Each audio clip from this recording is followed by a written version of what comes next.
തിരുവനന്തപുരത്ത് BJP. Corporation അധികാരം പിടിച്ചെടുത്ത സന്തോഷകരമായ വാർത്ത നമ്മളൊക്കെ കേട്ട് കഴിഞ്ഞു. അതിനുശേഷം നടക്കുന്ന സംഭവങ്ങൾ അതിനേക്കാൾ സന്തോഷം പകരുന്നതാണ്.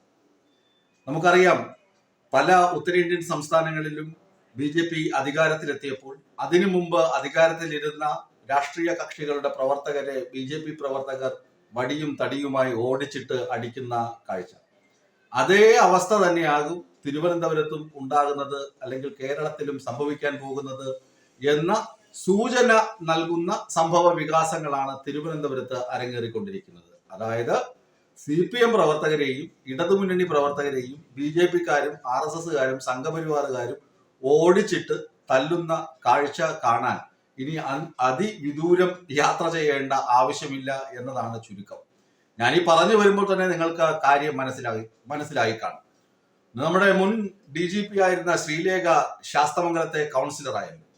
ശാസ്തമംഗലത്തെ കൗൺസിലറായ ഉടനെ തന്നെ അവർക്ക് വലിയ ഒരു ഓഫീസ് സംവിധാനമൊക്കെ വേണമെന്ന ഒരു ആഗ്രഹം. സ്വാഭാവികമായും അങ്ങനെ ആഗ്രഹമൊക്കെ തോന്നാം. ആ ആഗ്രഹത്തിന് ആരും എതിരൊന്നും പറയുന്നില്ല. ഉടനെ അവരുടെ സഹോദര തുല്യനായ VK പ്രശാന്ത്, വട്ടിയൂർക്കാവ് MLA ആണ്, CPM-ന്റെ നേതാവാണ്. അദ്ദേഹത്തെ ഉടനെ ഫോൺ വിളിക്കുന്നു. സഹോദര തുല്യനല്ലേ, വിളിച്ചു പറയുകയാണ്, നിങ്ങൾ മര്യാദയ്ക്ക് എനിക്ക് ഓഫീസ് ഒഴിഞ്ഞു തരണം, എനിക്ക് മറ്റ് ഇടങ്ങളില്ല ചെന്നിരിക്കാൻ. അപ്പോൾ VK പ്രശാന്ത് പറഞ്ഞു, മാർച്ച് 31 വരെ ഞാൻ വാടക കൊടുത്തിട്ടുണ്ട്, അത് കഴിഞ്ഞിട്ടേ മാറിത്തരാൻ പറ്റുകയുള്ളൂ എന്ന് VK പ്രശാന്ത് പറഞ്ഞു. സംഗതി അവിടെ കഴിയേണ്ടതാണ്. VK പ്രശാന്തിനോട് ഈ ഓഫീസ് സൗകര്യം ഒഴിഞ്ഞു പോകണമെന്ന് ശ്രീലേഖ പറഞ്ഞത് വാർത്തയായി. പക്ഷേ അവിടെ BJP ആടിനെ പട്ടിയാക്കുന്ന ഒരു തരം ഇടപാട് BJP-ക്ക് ഉണ്ട് എന്ന് എല്ലാവർക്കും അറിയാവില്ല. ആടിനെ പട്ടിയാക്കും, പട്ടിയെ പേപ്പട്ടിയുമാക്കും അവർ. അതേമാതിരി തന്നെ ഇവിടെയും ഈ സംഭവത്തിലും അവർ ഇടപെട്ടു എന്നുള്ളതാണ്. അമ്മയെ കൊന്നാലും രണ്ട് പക്ഷം പിടിക്കുന്നവരാണ് മലയാളികൾ. അത് പരശുരാമന്റെ ചരിത്രം മുതൽ ഇങ്ങോട്ട്, ഐതിഹ്യം മുതൽ ഇങ്ങോട്ടുള്ള കാര്യങ്ങൾ പരിശോധിച്ചാൽ രണ്ട് പക്ഷം പിടിക്കും. ഇവിടെ BJP എന്താണ് ചെയ്യുന്നത്? അവർക്ക് തിരുവനന്തപുരത്ത് വട്ടിയൂർക്കാവ്, നേമം, കഴക്കൂട്ടം, അതുപോലെ പല മണ്ഡലങ്ങളിലും നിയമസഭാ തെരഞ്ഞെടുപ്പ് നടക്കുമ്പോൾ അവർക്ക് മേൽക്കൈ ലഭിക്കാൻ സാധ്യതയുണ്ട്. വട്ടിയൂർക്കാവും നേമവും കഴക്കൂട്ടവും ഒക്കെയാണ് പറയുന്നതെങ്കിലും മറ്റ് ചില ഇടങ്ങളിൽ കൂടി അവരിപ്പോ 40,000-നും 45,000-നും ഇടയിലോട്ട്, 30,000-നും 35,000-നും ഇടയിലോട്ടൊക്കെ അവർ പിടിച്ചിട്ടുണ്ട് എന്നത് അവരുടെ ശക്തി തെളിയിക്കുന്ന ഒന്നാണ്. അത് ഈ ഇടതുമുന്നണിക്കാർക്കും ഒട്ടും മനസ്സിലാകുന്നില്ല. കോൺഗ്രസ്സുകാരാണെങ്കിൽ അണ്ടർഗ്രൗണ്ടിലൂടെ ഈ BJP-യുമായി ഒരു ധാരണയുള്ളത് കൊണ്ട് അവർക്ക് BJP ജയിച്ചു വന്നാലൊന്നും വലിയ പ്രയാസമില്ല. കാരണം BJP-ക്കാർ ജയിച്ചു വന്ന കോൺഗ്രസ്സുകാർ അവർക്ക് കൈകൊടുത്ത് ഒരുമിച്ച് ഭരണം നടത്തും. അത് മറ്റത്തൊരു ഉദാഹരണമാണ്. അതിലേക്ക് ഞാൻ പിന്നെ വരാം.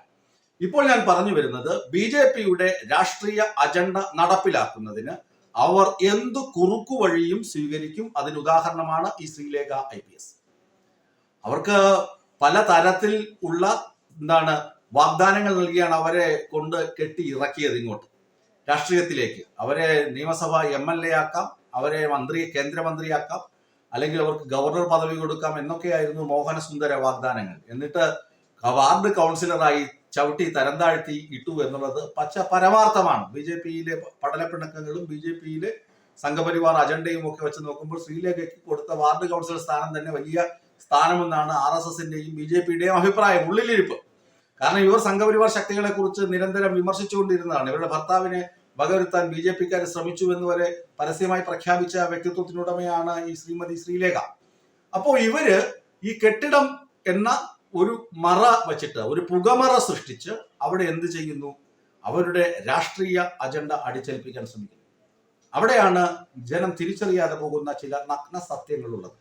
VK പ്രശാന്ത് വട്ടിയൂർക്കാവിൽ വീണ്ടും മത്സരിച്ചേക്കാം. അപ്പോൾ VK പ്രശാന്ത് മനഃപൂർവ്വം ഈ കൗൺസിലർക്ക് സ്ഥലം ഒഴിഞ്ഞു കൊടുത്തില്ല. വെറും 832 രൂപയ്ക്കാണ് ഇവിടെ വാടകയ്ക്ക് താമസിക്കുന്നത്. 300 സ്ക്വയർ ഫീറ്റ് ഉള്ള ഓഫീസ് മുറിയിൽ വെറും 832 രൂപ വാടകയ്ക്ക് VK പ്രശാന്ത് ഇങ്ങനെ കുടിയിരിക്കുകയാണ് എന്ന തരത്തിലൊരു പ്രചരണം BJP നടത്തുന്നുണ്ട്. ഇനി വാസ്തവം എന്താണ്?